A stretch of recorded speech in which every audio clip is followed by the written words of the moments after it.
Yeah, and you know, we're all learning on the road on this. We're all learning as we're all on a road of learning. And I was doing some ministry with a young man.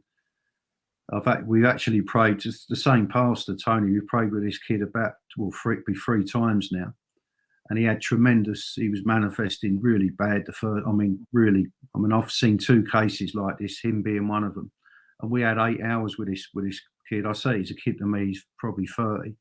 And he was in a real bad, real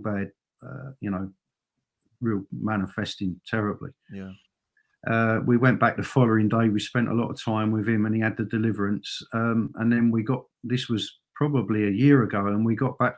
We prayed with him again. He wanted some more a little while ago, and like the layers, how the Lord works. There was layers there, but we was well into a couple of hours with him, and I thought I was on the right road. I felt like I was hearing right, and was trying to sort of push him into confession of a certain situation, but he wasn't going for it, and I thought, well, maybe I should pull back. And then so Pastor Tony, he was praying and so on, and walking around, and I just said, Lord, you know, because I didn't know where to go with it, and I just closed my eyes. I said, Lord, what is this? Where's the breakthrough? And the Lord said to me, he's garnished with me, but not seasoned.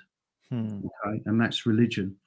And the reason now, this man, he goes out and shares the gospel, this kid, and all that. But do you know what? We needed to know more, and it turned out it was father wounds. Garnished, you know, I'm not a chef, but garnished, I think, means, you know, sort of garnished over the top, you know. Yeah, it's just like embellishment, you know, you put like little leafy things on there to garnish the plate and make it look nicer. So the seasoned is those living waters, those streams of living waters, you know, coming from within you. Yeah. Okay. And that was it. And so I just then sensed I needed to come alongside. So I just knelt down, and so we're all just on basic chairs, and I've knelt down beside him, and I just put my arm over him, and I said, son, you are loved. And at that point, he started to manifest, and I still didn't know fully what that was about. And he was being sick and some other stuff that was going on.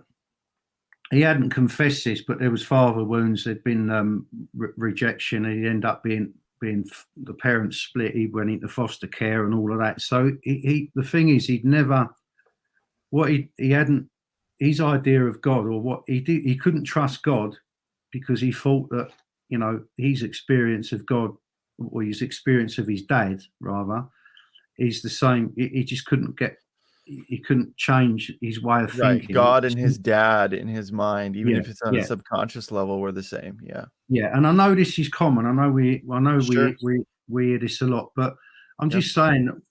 So when we got to that point, we knew that God had revealed the problem, and that's what the garnish thing was, and not the seasoning, because he wasn't trusting God to fully.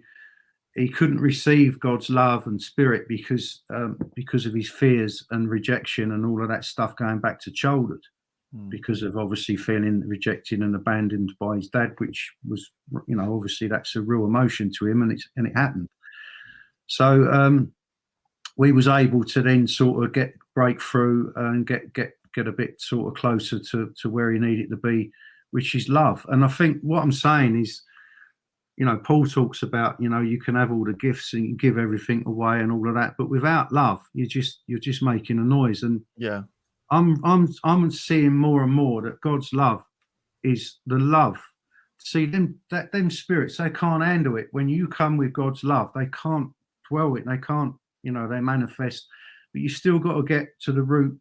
In my experience, get to the root problem, why it's got authority, why it's got permission to be there, and so on.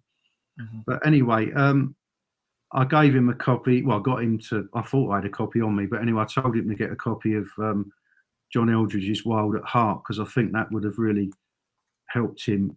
We agreed that would have helped him. Of course, God's word is what he needs, but he's in the word anyway. But I think that initiation, again, I talk a lot about that, as you know, that initiation. So, you know, some sort, there's a lot of, that's why I go into prisons. I love speaking to guys in prison because I didn't have that initiation. My dad's still with us, and I love every hair on his head, and I've given him the gospel, and it's not his fault. We can't point the finger. We're all broken. We're in a broken world.